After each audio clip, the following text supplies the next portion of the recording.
بسم اللہ الرحمن الرحیم۔ السلام علیکم۔ میں نے اپنے دونوں بیٹوں کی شادی بڑی دھوم دھام سے کی تھی۔ شادی کے بعد میرے دونوں بیٹوں نے مجھے اور میرے شوہر کو حج پر بھیج دیا تھا۔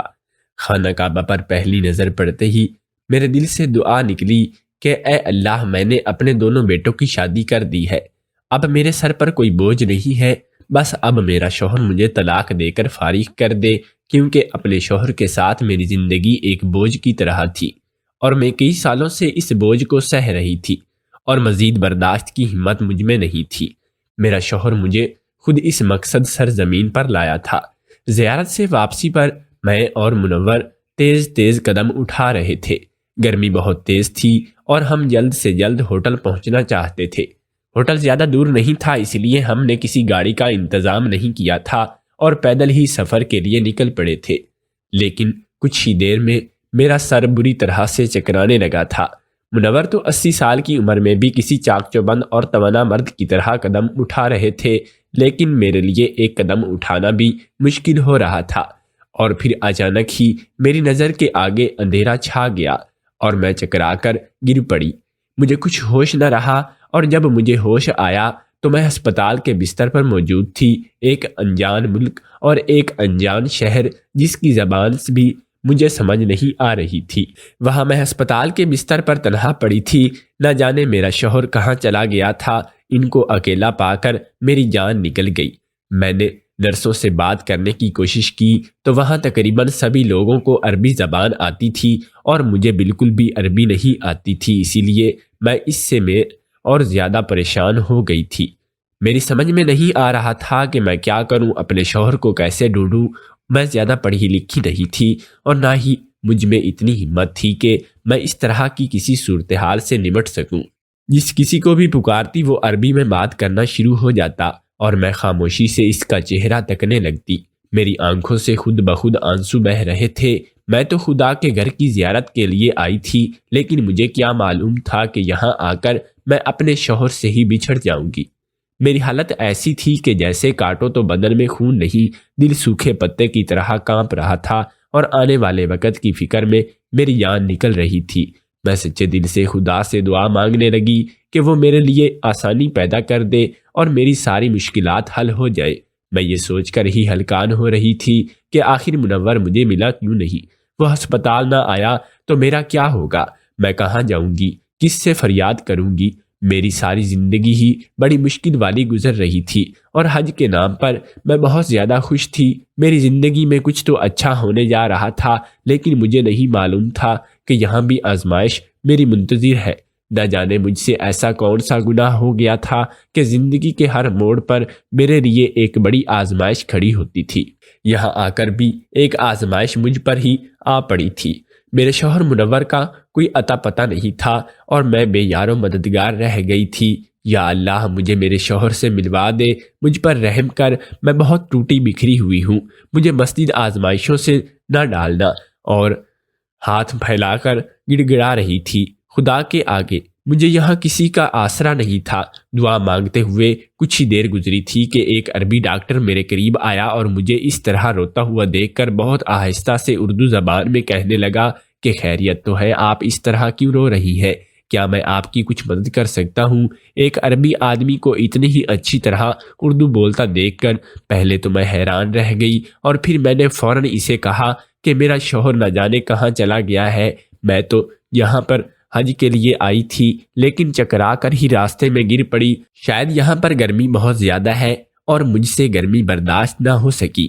لیکن اس کے بعد کیا ہوا مجھے کچھ یاد نہیں ہے۔ میں اسپتال کیسے پہنچی اور میرا شوہر کہاں ہے میں کچھ نہیں جانتی۔ میرے پاس نہ ہی سامان ہے اور نہ ہی کوئی کاغذات ہیں۔ میرا بیگ بھی ہوٹل کے کمرے میں تھا جس میں میرا پاسپورٹ اور ضروری دستاویزات تھے، وہ بھی میرے پاس نہیں اب تھے، اور میں کسی طرح اپنے شوہر کو تلاش کروں گی اور کیسے رابطہ کروں گی مجھے سمجھ نہیں آ رہا تھا۔ پلیز کہیں سے مجھے میرے شوہر کو ڈھونڈ کر لا دیا جائے یا مجھے میرے شوہر کے پاس بھیج دے، اس کے سوا مجھے اور کچھ نہیں چاہیے۔ اس کے آگے ہاتھ جوڑ کر بھیک مانگنے لگی تھی۔ بی بی آپ پریشان نہ ہو، اگر آپ کے شوہر یہاں پر آپ کو لے کر آئے ہیں تو ہو سکتا ہے کہ وہ کسی ضروری کام سے نکلے ہوں۔ آپ شام تک اس کا انتظار کر لیں، جب تک میں نرسوں کو آپ کا خیال رکھنے کے لیے کہہ دیتا ہوں۔ آپ کا بی پی لو ہے اور آپ کو آرام کی ضرورت ہے۔ اس نے مجھے تسلی دی اور کہا کہ شام کو وہ پھر چکر لگائے گا اور اگر تب تک منور نہ آیا تو وہ میری ہر ممکن کوشش مدد کرے گا۔ ایک عربی آدمی کی مدد کا سن کر مجھے تسلی ہو گئی تھی، لیکن اسے تو یہاں کی ہر بات معلوم تھی۔ وہ یقیناً منور کو جو مجھے چھوڑ کر نہ جانے کہاں چلا گیا تھا۔ میں نے کبھی منور کو اتنا لاپرواہ نہیں پایا تھا۔ شادی سے لے کر اب تک وہ میری ہر چھوٹی بات کا خیال رکھتا تھا۔ میں ہی تھی جو اسے کبھی شوہر کا درجہ نہیں دے پائی تھی، کیونکہ اس کی اور میری عمر میں زمین آسمان کا فرق تھا۔ صرف 26 سال کی تھی جبکہ وہ 80 سال کا ایک بوڑھا آدمی تھا۔ آج تک میں نے اس سے جان چھڑانے کے لیے ہر حربہ آزمایا تھا، لیکن آج جب وہ اس انجان ملک میں مجھے چھوڑ کر بچھڑ گیا تو میں بے حد سے زیادہ بھی پریشان ہو گئی تھی، اور مجھے ایسا محسوس ہو رہا تھا جیسے اس کے بغیر میری جان نکل جائے گی، کیونکہ وہ جیسا بھی تھا میرا شوہر تھا، محافظ تھا۔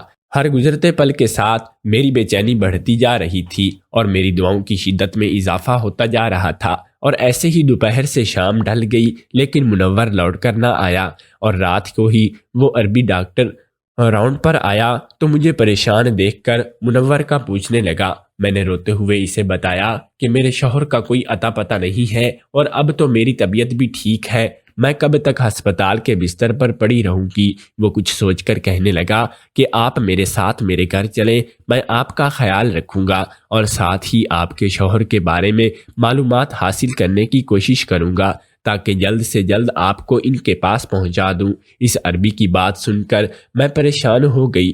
وہ جو بھی تھا میرے لیے ایک غیر مرد تھا اور میں اس کے بھروسے سے کیسے اس کے گھر جا سکتی تھی، لیکن میرے پاس اور کوئی چارہ بھی نہیں تھا، کیونکہ نہ ہی مجھے اپنے ہوٹل کا نام معلوم تھا اور نہ ہی منور کا کوئی اتا پتہ تھا۔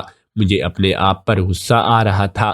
ایک انجان دیس میں آ کر ایک ہوٹل تک کا نام یاد نہ رکھ سکی۔ اگر مجھے ہوٹل کا نام بھی یاد معلوم ہوتا تو وہ عربی ڈاکٹر مجھے کسی نہ کسی طرح اس ہوٹل تک پہنچا ہی دیتا۔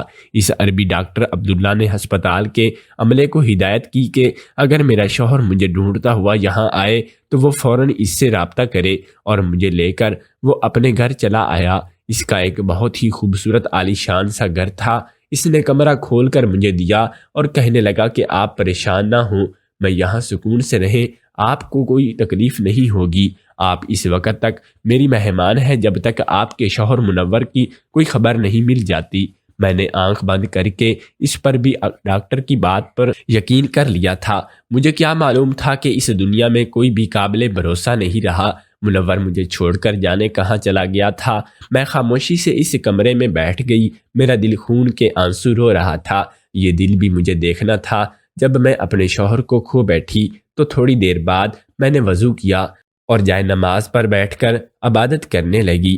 تب تک مجھے شخص کی سے جان چھڑانے کی دعائیں مانگا کرتی تھی، آج اس سے ملنے کی دعا مانگ رہی تھی۔ قسمت پہ عجیب چیز ہے، مجھے کہاں سے کہاں پہنچا دیا تھا، اور آگے جو میرے ساتھ ہونے والا تھا وہ تو میری توقعات سے بھی بالکل ہی برعکس تھا۔ میں 22 سال کی تھی جب میری ماں کا انتقال ہو گیا تھا۔ اماں کے مرنے کے بعد میرے بپو نے میرا جینا مشکل کر دیا تھا۔ دراصل ان کا بیٹا مجھے پسند کرتا تھا اور وہ مجھ سے جان چھڑوانا چاہتی تھی، اسی لیے انہوں نے ابا کے آگے ہمیشہ ہی میری کردار کشی کی اور ابا کو یہی بتایا کہ میں ابا کے کام پر جانے کے بعد محلے کے لڑکوں سے چکر چلاتی ہوں۔ ہر گزرتے دن کے ساتھ میرا ابا مجھ سے دور ہوتا چلا گیا تھا، اور یہاں تک کہ وہ میری شکل کو تک دیکھنا پسند نہیں کرتا تھا۔ میں ابا کو لاکھ یقین دلانے کی کوشش کرتی تھی کہ میرا کسی کے ساتھ کوئی چکر نہیں ہے اور نہ ہی میں کوئی اور آوارہ مزاج لڑکی ہوں، لیکن ابا کو مجھ سے کہیں زیادہ اپنے بہن کی باتوں پر بھروسہ تھا۔ میری اکلوتی پھپھو جو اماں کے مرنے کے بعد ہمارے گھر پر ہی قابض ہو کر بیٹھ گئی تھی، وہ تو جاتی بھی نہیں تھی۔ وہ کسی بھی طرح اس سے جان چھڑا کے لے آئے تاکہ ان کے بیٹے کی زندگی بھی بچ جائے اور ابا کی جائیداد بھی ان کے حصے میں آ جائے۔ اور پھر ایک دن انہوں نے ایسی چال چلی کہ سانپ بھی مر گیا اور لاٹھی بھی نہ ٹوٹی۔ پھپھو بازار جا رہی تھی اور جاتے جاتے انہوں نے گلی کے ایک آوارہ لڑکے کو یہ کہہ کر ہمارے گھر بھیج دیا کہ میں نے اسے کسی کام سے بلوایا ہے۔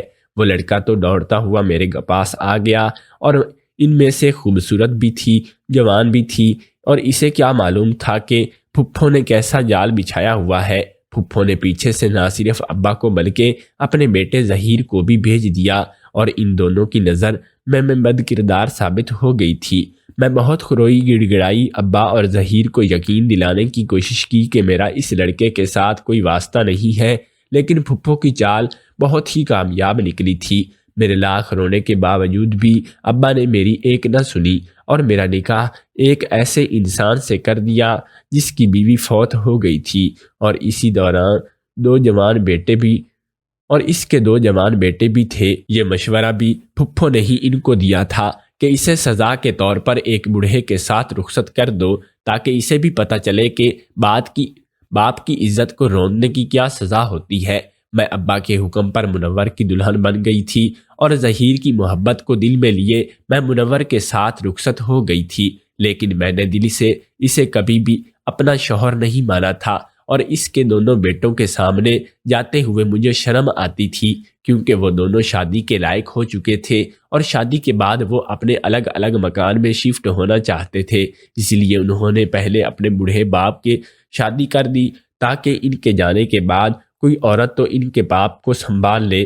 منور کو یہی بتایا گیا تھا کہ میں نے شادی اپنی مرضی کے سے کی ہے، لیکن شادی کی رات میں نے اسے بتا دیا تھا کہ میں اس شادی پر خوش نہیں ہوں۔ میرا شوہر ایک اچھا انسان تھا، اس نے میرے ساتھ کوئی زبردستی نہیں کی تھی، بلکہ مجھے میرے حال پر چھوڑ دیا تھا، اور ایسے ہی ہم دونوں ایک دوسرے کے ساتھ مجبوری میں وقت گزارنے لگے۔ میری شادی کے 1 سال بعد منور نے اپنے دونوں بیٹوں کا رشتہ طے کر دیا، اور بہت ہی جلد شادی کی تاریخ بھی رکھ دی۔ میں دن رات دعا مانگتی تھی کہ کسی نہ کسی طرح منور سے میری جان چھوٹ جائے۔ میں دل میں ظہیر کی محبت اب بھی باقی تھی۔ منور کے دونوں بیٹے میری اور منور کی بہت عزت کرتے تھے، اور منور کے کہنے پر میں نے ان کی شادی کی ساری شاپنگ کی تھی۔ منور نے دونوں بیٹوں کی شادی بڑی دھوم دھام سے کی تھی۔ شادی کے 1 ماہ بعد دونوں بیٹوں نے فیصلہ کیا کہ وہ ہم دونوں میاں بیوی کو حج پر بھیجنا چاہتے ہیں۔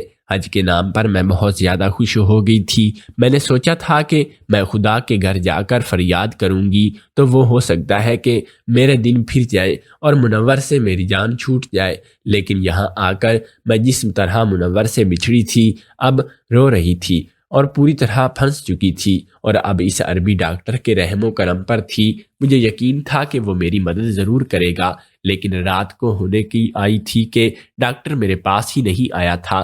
نیند میری آنکھوں سے کوسوں دور تھی۔ عربی تو ساری رات گھر میں ہی موجود نہیں تھے، اور پھر صبح کے وقت جب وہ عربی گھر آیا تو اس نے مجھے بتایا کہ اس کی ہسپتال میں نائٹ ڈیوٹی تھی، اور اس کی بات سن کر میں دوبارہ سے رونے لگی۔ تو وہ عربی مجھے یقین دلانے لگا کہ وہ ہر ممکن کوشش کرے گا اور میرے شوہر کو ڈھونڈ لے گا۔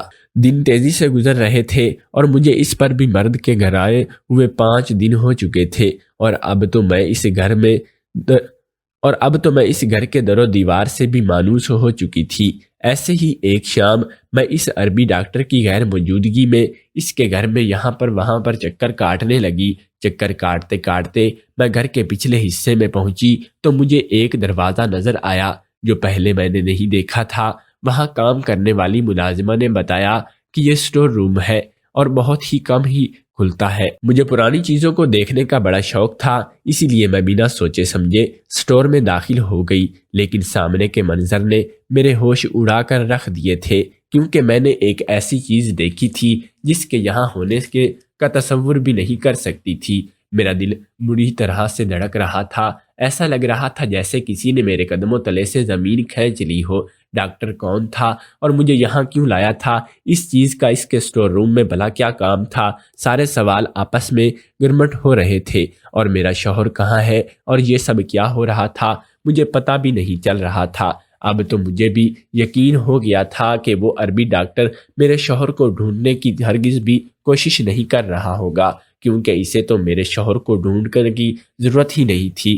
اس سے پہلے کہ میں وہاں سے باہر نکلتی وہ عربی ڈاکٹر میرے پیچھے ہی واپس چلا آیا اور مجھے اس روم میں دیکھ کر اس کے چہرے کا رنگ اڑ گیا۔ وہ گھبراتے ہوئے کہنے لگا کہ آپ یہاں کیوں آئی ہیں؟ آپ کو اپنے کمرے میں ہی رہنا، آرام کرنا چاہیے تھا۔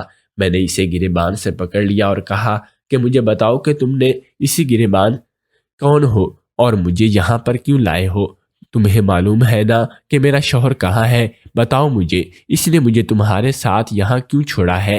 اور میرا شوہر منور ٹھیک تو ہے نا؟ اسے کچھ ہو تو نہیں گیا؟ میرے دل میں ہزاروں وسوسے جنم لے رہے تھے۔ میں دیار و غیر بالکل ہی آسرا رہ گئی تھی کہ میرے سوالوں کا جواب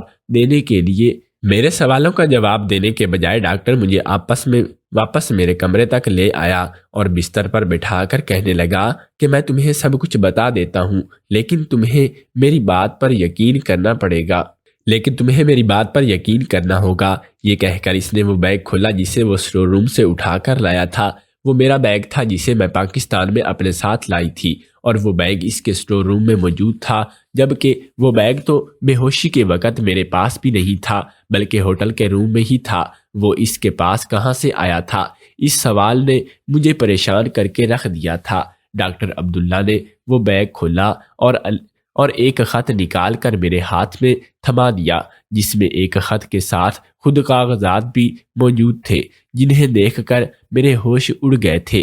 اس خط میں منور نے لکھا تھا کہ میں جانتا تھا کہ تمہارے باپ نے تمہیں تمہاری مرضی کے بغیر ہی میرے ساتھ رخصت کر دیا تھا، اور میں نے زندگی میں 1 سال تمہارے ساتھ یہ سوچ کر گزارا کہ شاید محبت تمہارے دل کو موم کر دے گی، اور میں اس عمر میں شادی نہیں کرنا چاہتا تھا، مگر یہ فیصلہ میرے دونوں بیٹوں نے کیا تھا۔ وہ میرے بیٹے کم اور میرے دوست زیادہ ہیں۔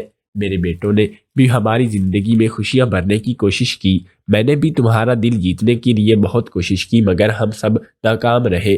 میں جان گیا تھا کہ میں تمہیں زبردستی اپنے ساتھ باندھتے ہوئے، اور یہ ظالم اسی لیے اس مقدس زمین پر آنے کے بعد میں اس بوجھ سے چھٹکارا پانا ٹھیک سمجھا، اور میں تمہیں طلاق دے رہا ہوں۔ میری طرف سے تم آزاد ہو اور تم اپنی مرضی سے اپنی نئی زندگی شروع کر سکتی ہو۔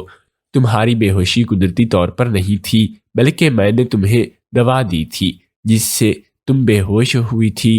تمہیں ہسپتال میں چھوڑ آیا تھا۔ ڈاکٹر عبداللہ بہت ہی قابل ڈاکٹر ہیں، اور وہ میرے ایک دوست کا بیٹا ہے۔ میں جانتا ہوں کہ وہ تمہاری اچھے سے مدد ضرور کرے گا۔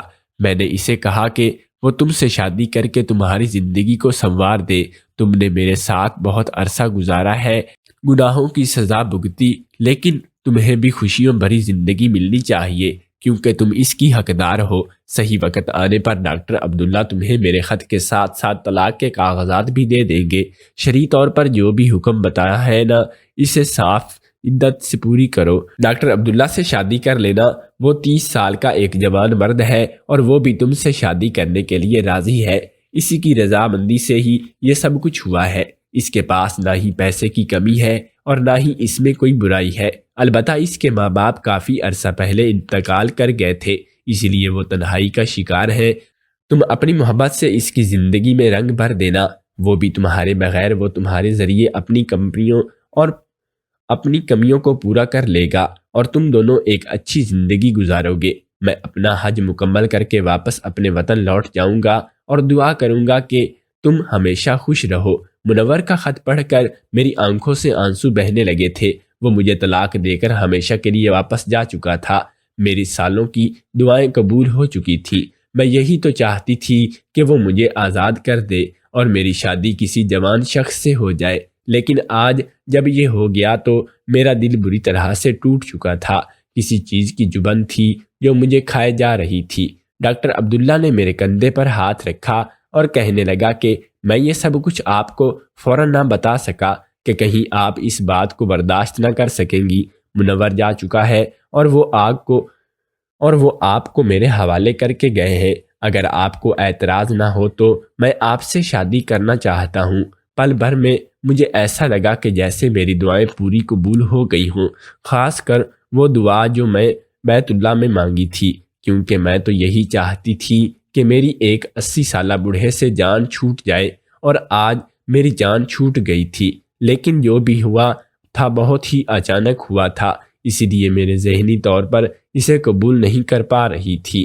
اور جب عبداللہ نے پورے لوگوں میں اپنا دوبارہ سوال دہرایا تو میں انکار نہ کر سکی۔ بڑے عرصے بعد میری زندگی میں خوشیوں کے رنگ مل گئے تھے، اور اگر کسی بات کا دکھ تھا تو وہ منور صرف اس طرح اچانک بچھڑ جانے کا تھا۔ وہ نمبر نے ثابت کر گیا تھا کہ وہ ہر مرد ایک جیسا نہیں ہوتا، اور میرے باپ اور ظہیر کی طرح نہیں تھے۔ انہوں نے انسانیت کو ترجیح دی تھی اور مجھے آزاد کر دے ایک خوشی اور بڑی زندگی میری جولی میں ڈال دی تھی۔ عدت مکمل ہونے کے بعد میری عبداللہ سے شادی کر لی گئی تھی، اور آج ہماری شادی کو 2 سال ہو چکے ہیں اور ہم سعودیہ میں ایک اچھی زندگی گزار رہے ہیں۔ کبھی کبھی عبداللہ منور کو فون کرتے ہیں تو مجھے ان کی خیریت کا علم ہو جاتا ہے۔ میرے اپنے ماں باپ سے تو کوئی تعلق نہیں رہا، لیکن میں منور کی دعاؤں کے حصار میں ضرور رہوں گی۔ آپ نے بھی منور جیسے انسان دیکھے ہیں جو خود سے زیادہ اپنی زندگی میں شامل ساتھی کی خوشی کو ترجیح دیتے ہیں۔ کیا منور نے اسی طرح مجھے اچانک طلاق دے کر ٹھیک کیا تھا، یا جو وہ سب مجھے بتا کر بھی تو کر سکتے تھے، لیکن شاید ان میں اتنی ہمت نہیں تھی کہ میرے منہ پر مجھے چھوڑ کر چلے جاتے، اسی لیے انہوں نے اس چورس راستے کا انتخاب کیا تھا۔ اور میں آج منور اور ان کے دونوں بیٹوں کے لیے دعا کرتی ہوں کہ اللہ تعالیٰ میرے ساتھ ساتھ ان کی زندگی میں بھی خوشیاں بھر دے۔ دوستو، اگر آپ کو ہماری کہانی پسند آئی ہو تو ہمارے اس چینل کو سبسکرائب کر لیں اور اس ویڈیو کو لائک کر لیں، اور مزید ایسی انٹریسٹنگ کہانیاں سننے اور دیکھنے کے لیے ہمارے چینل میں سبسکرائب کے ساتھ بیل آئیکن کو بھی کلک کر دیں۔ اس سے ہماری نئی آنے والی تمام نوٹیفیکیشن سب سے پہلے آپ تک پہنچے گی۔ تو کل تک کے لیے ہمیں اجازت دیجیے۔ اللہ نگہبان۔